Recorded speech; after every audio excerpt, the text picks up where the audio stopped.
तो इसे क्यों तार दिया? भगवान ने कहा कि देखो यही मेरा संकल्प है कि जो मेरे हैं अपने हैं, जो मेरे भक्त हैं, संत हैं, उनको तो तरने में कोई दिक्कत है ही नहीं, वो तो तर ही जाएंगे, लेकिन सबसे पहले हम उन्हें तारते हैं जो मेरे भक्त के चरण पकड़ लेता है। समझ लो परीक्षित, आपका टिकट पहले है, हमारा वेटिंग में लग रहा है, तुम्हें पहले तारा जाएगा। हाँ समझ लो, तो भक्त पहले तारे, जो भक्तों के पैर पकड़े उससे पहले उसको तारे। तो महाराज इसलिए पहले गिरहा को तार दिया। एक दिन देवताओं में और दैत्यों में घनघोर युद्ध हो गया। देवता कहते हम बड़े हैं और दैत्य कहते हम बड़े हैं, निपटारा कौन करे? तो दोनों पार्टियां पहुंच गई जाकर कहा? ब्रह्मा जी के पास। महाराज बड़ा कौन है? ब्रह्मा जी ने कहा कि अगर हमने ये कह दिया कि देवता बड़े हैं तो कहेंगे हमसे लड़के देखो, जो जीत जाए वही बड़ा। और अगर हमने कह दिया कि दैत्य बड़े हैं तो कहेंगे कि नहीं नहीं, अगर हम बड़े हैं तो इंद्रासन हमें दो। दैत्य आदमी अपनी बात किसी की सुनता ही नहीं, वो अपनी बताएगा। तो कहा कि ऐसा करो, शाम को निमंत्रण है तुम लोगों का, शाम को आओ। तो देवता और दैत्य शाम को पधारे। खीर बनवाई ब्रह्मा जी ने और कहा कि बताओ पहले कौन खाएगा? दैत्यों ने सोचा पहले खा लो, पता चले बाद में मिले न मिले, कोई भरोसा तो है नहीं। तो कहा कि हम ही पहले खाएंगे। तो फिर तुम लाइन लगाओ। तो सारे दैत्य लाइन लगा के बैठ गए। सबके सामने पत्तल परोसी गई और पत्तल में खीर परोसी गई और कहा कि खाओ। लेकिन दोनों के कोहिनी के पास, जहां से हाथ मुड़ता है, यहाँ पर एक एक डंडा बांधा गया और कहा कि समय है 5 मिनट, खाओ तो खाओ, नहीं तो अलग हट जाओ। तो अब बेचारे सीधा हाथ फिर उठाए ऊपर तक ले जाए, डाले तो कहीं आंख पे कहीं नाक पे, लेकिन मुंह पे कोई मामला नहीं। 5 मिनट पूरे हो गए, बोले हट जाओ, तुम्हारा टाइम खत्म। अब देवताओं का नंबर आया। वही कार्य देवताओं के साथ भी किया गया, लेकिन देवताओं ने एक लाइन की बजाय 2 लाइन बनाई, एक दूसरे की तरफ मुंह कर लिया। उन्होंने उठाया, सामने वाले को खिलाया, सामने वाले ने उठाया, अपने सामने वाले को खिलाया। माने जो स्वयं बाद में खाए, दूसरे को पहले खिलाए, वो है देवता। और जो पहले अपनी नाद पहले भरे, दूसरे को बाद में दे, तो वो देवता नहीं, वो दैत्य है। या स्वयं तो खाए ही, सामने वाले को खिलाए, फिर हम खुद खाए, खुद भी खाए, सामने वाले को भी खिलाए, वो है देवता। कई बार लोग ट्रेन में साथ में जाते हैं, साथ में ये देखते कि ये बगल वाला कब बाथरूम चला जाए, कब थोड़ा इधर उधर हो जाए तो 2 समोसे लेके खा ले। कई बार तो ऐसा होता है, भैया 1 मिनट रुकना, बस अभी आए, 1 मिनट रुकना, और उतर के स्टेशन में 2 समोसा खाओ, पानी पिए, फिर बैठे को ठीक है। तुम्हें लग रहा हो कि न जाने खाओ ना हमने खाओ को खाए पिए, दंड है, बड़े खराब खराब आदमी बने हैं हम तो। जात रात बता रहा तुम्हें। तो खुद पहले बाद में खाओ, दूसरे को पहले खिलाओ। देखा दैत्यो, जो बुद्धिमान होता है वही श्रेष्ठ होता है। देवता बुद्धिमान है, इसलिए यही बड़े हैं। और बाहर आओ, बाहर निकल के आओ। बाहर निकल के आए, और जैसे ही बाहर निकल के आए, वैसे देवताओं में और दैत्यों में घनघोर युद्ध हो गया। ऐसा युद्ध हुआ कि आज दैत्यों ने देवताओं को मार मार के भगा दिया। भजन दोनों लोग करते हैं, ध्यान से समझना, और दोनों लोग नशे में भजन करते हैं। एक सत्संगी, जो सत्संगी है वो भी भजन करते हैं, और जो सत्संगी है वो भी भजन करते हैं। सत्संगी भजन करते हैं राम राम राम राम राम, सुबह सुबह नहा धो करके सत्संगी करते हैं। और सत्संगी रात में 70 वालों पी के ये, फिर देखो तुम सत्संग ऐसी ऐसी बढ़िया बढ़िया अर्धाली पढ़त है कि पूरा गांव करो चलो जात बना है। बिल्कुल पवित्र हो जाता है पूरा। इतना बढ़िया सत्संग है, सत्संग दोनों कर रहे हैं। अच्छा, कई बार ऐसा भी होता है कि 70 वाला डालने के बाद भैया हम सब जानते हैं, हम बड़ा पूरी बात अपनी में कह डाले, पूरा सत्संग बताए थे और सवेरे एक शब्द नहीं। रात में जितनी लंबी लंबी अर्धाली और उतनी सुबह चुपचाप। तो दोनों प्रकार के लोग हैं। एक लोग सुबह मंदिर जाते हैं, दूसरे लोग शाम को जाते हैं। एक आप लाइन लगा खड़े हो ले महाराज। तो एक तरफ है देवता और एक तरफ है दैत्य। युद्ध हुआ घनघोर, दैत्य जीत गए और देवता हार गए। भगवान के पास गए, कृपा करो। भगवान ने कहा एक ही काम हो सकता है, यदि तुम दोनों लोग मिलकर के समुद्र मंथन कर लो तो बच जाओगे। लेकिन दोनों लोग समुद्र मंथन करेंगे क्यों? क्योंकि यहाँ तो 36 का आंकड़ा है। देवता और दैत्य में 1% नहीं बनती है। भगवान ने कहा बने चाहे ना बने, लेकिन तुम्हें बनानी पड़ेगी, क्योंकि मंथन तभी होगा जब देवता और दैत्य दोनों मिल जाएंगे। इंद्र ने कहा तो क्या करना पड़ेगा? बोले जाओ और जाकर के दैत्यों के राजा बलि के सामने हाथ जोड़कर खड़े हो जाओ। इंद्र ने कहा बस बस बस यही नहीं हो पाएगा, बाकी सब हो जाएगा, लेकिन ये नहीं हो पाएगा। हम उस दैत्य के सामने झुके कभी नहीं हो सकता। हम मर सकते हैं, कट सकते हैं, लेकिन झुक नहीं सकते। भगवान ने कहा इंद्र, झुकते वही हैं जिसमें जान होती है। झुकता कौन? झुकते वही जिनमें जान होती है, और अकड़ना तो खास मुर्दे की पहचान होती है। मुर्दे का हाथ टेढ़ा हो जाए फिर तुम देख लो, खूब तुम सीधा करो, हो ही नहीं सकता। एक बार एक आदमी मर गया तो उसका एक हाथ ऐसा हो गया, अब पूरा गांव पकड़ के उसको अंदर दावे, लेकिन रहा वो ऐसा कि ऐसा ही पूरी रास्ता है, एक तरफ सिग्नल था। तो कहने का मतलब ये कि अकड़ जाए समझ लो कि वो मुर्दा है। झुकता वही है।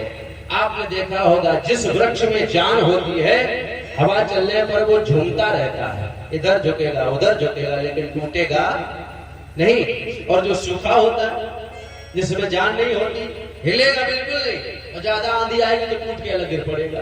लेकिन हाँ, तो जो झुक जाए, फलदार वृक्ष सदैव झुकता है, और जिसमें फल नहीं आता वो कभी नहीं झुकता। और जानते हो इंद्र क्या, यदि गर्ज पड़े, गांव में आप लोग जानते होंगे, देसी भाषा में एक शब्द कहते रहते हैं, गर्ज में गधे से भी, हाँ वो तुम ही गाओ। तो अगर अपना मतलब सिद्ध होने वाला हो तो किसी के सामने भी झुकना पड़े, कोई दिक्कत नहीं। एक बार एक सर्प एक पिटारी में बंद हो गया, पिटारी में काफी देर बंद बना रहा तो भूख और प्यास से तड़पने लगा। उसी समय वहां से एक चूहा निकला। सर्प ने चूहे को देखा, भैया भैया इधर आओ, क्या है? मैं पिटारी में बंद हो गया, मैं बाहर निकलना चाहता हूँ। नहीं निकालेंगे। क्यों? अगर तुम बाहर निकलोगे तो हमें खा जाओगे। सर्प ने कहा शायद तुम्हें पता नहीं है, जंगल में एक मीटिंग हो गई, मीटिंग, और उस मीटिंग में ये कहा गया कि अब कोई भी सर्प चूहे को नहीं खाएगा, कोई भी सर्प। तो कब हुई ये मीटिंग? बोले आज ही हुई है। और भैया अभी इतना कलयुग नहीं आया है कि तुम हमारे लिए बिल बनाओ और हम तुम्हीं को खा जाएं। सर्प कभी अपना बिल नहीं बनाता है, वो चूहे के बिल में ही रहता है। तो आप हमारे लिए घर बनाते हो, हम आपको नहीं खाएंगे। आज से खाना पीना बंद। मीठी मीठी बातें करके मानो सर्प ने आज चूहे को अपनी बातों में फंसा लिया। भैया हाँ, हमने ये सुना है कि तुम्हारे दांत बहुत पहने हैं। अरे चूहे ने कहा मौका पड़ेगा तो दिखाएंगे कितने पहने हैं। सर्प ने कहा कि तुम्हारा छोटा भाई पिटारी में बंद है और तुम कह रहे हो कि मौका पड़ेगा। आज से बढ़िया मौका कभी नहीं। आप दांतों का कमाल दिखाओ, कटारी काटो, हम स्वतंत्र भी हो जाएंगे और दांतों का कमाल भी देख लेंगे। चूहे ने कहा अभी रुको, अभी रुको। कुतरना शुरू किया और जैसे ही कुतरना शुरू किया और सर्प के निकलने की जगह हुई, वैसे ही सर्प निकलने लगा। चूहे ने विचार किया कि ये काला है और काले आदमी पर भरोसा कभी नहीं करना चाहिए। हाँ, और ये काला है, ये मानेगा नहीं, चोर चोरी से जाए, हेरा फेरी से कतई न जाए। तो चूहा भागने लगा, सर्प ने लपक करके पकड़ लिया। चूहा कहने लगा भैया तुम तो कह रहे थे कि मीटिंग हो गई, अब कोई किसी को नहीं खाता। बोले वो मीटिंग नहीं हुई, मीटिंग कैंसिल हो गई थी। मतलब बोले अगर घोड़ा घास से यारी करेगा तो खाएगा क्या? अगर हम तुम्हें नहीं खाएंगे तो किसे खाएंगे, क्योंकि तुम ही तो हमारा भोजन हो। तो कहने का मतलब ये, यदि अपना स्वार्थ सिद्ध हो रहा हो तो फिर कौन है, दुश्मन है कि मित्र है, इसकी चिंता न करो। हाथ जोड़कर पहुंच जाओ भैया, आप हमारे, हम तुम्हारे, हमारे तुम्हारे जैसी दोस्ती कहाँ। देखो हमारे पिताजी कितने बढ़िया रहते थे, सब बात है। झुक जाओ। इंद्र दौड़ करके राजा बलि के दरवाजे पहुंच गया।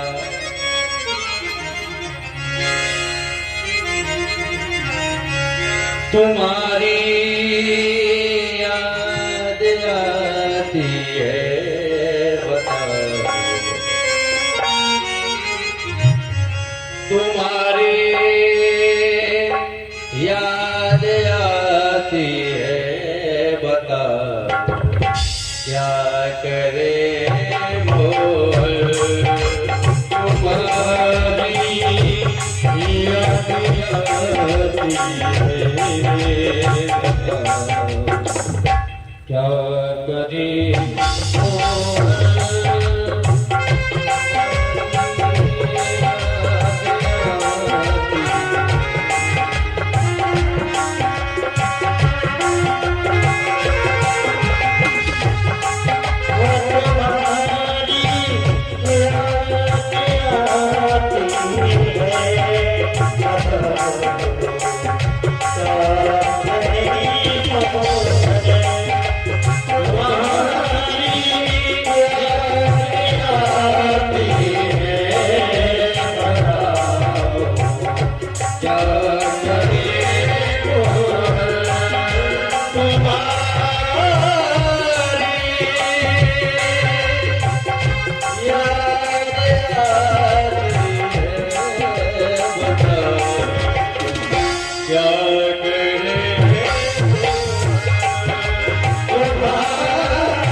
के दरवाजे पहुंच गए। भैया मिल जाते हैं जगत में मित्र कलेन्द्र हजार, पर भैया मिलता नहीं भैया बारंबार, पर भैया। मित्र तो हजारों मिलते हैं लेकिन भाई कभी दोबारा नहीं मिलता है। तुम मेरे भाई हो, तुम मेरे भाई हो। बलि ने कहा, अरे इंद्र, तुमने जीवन में पहली बार मुझे भाई कहा है। मैं संकल्प करता हूं कि आज से इंद्रासन पर तुम बैठोगे। लेकिन इंद्र ने सोचा कि खराब आदमी का कोई भरोसा नहीं, कब जवान पलट जाए। बोलो, अभी कह रहा कि इंद्रासन पर बैठो, सुबह कहने लगे हटो अब हम बैठेंगे, तो कोई भरोसा नहीं कब बात को पलट दे, है ना। इसलिए नहीं नहीं नहीं भैया, तुम हमसे बड़े हो, अब तो तुम ही इंद्रासन पर बैठो, हम तो तुम्हारे सेवक बन करके रहेंगे। लेकिन बलि ने दिमाग लगाया कि जो आदमी कभी हमसे सीधे मुंह बात नहीं करता था और आज वो भैया भैया कर रहा, कि ऐसा तो नहीं चुनाव आ गया हो, कुछ गड़बड़ी फंस रही हो। हाँ, जो आदमी तुमसे कभी सीधे मुंह बात ना करे और वो तुम्हारे अचानक पैर छूने लगे, तो समझ लो कि चुनाव बिल्कुल नजदीक ही है, 4-6 महीने में होए वाले है। हाँ, पैर छूने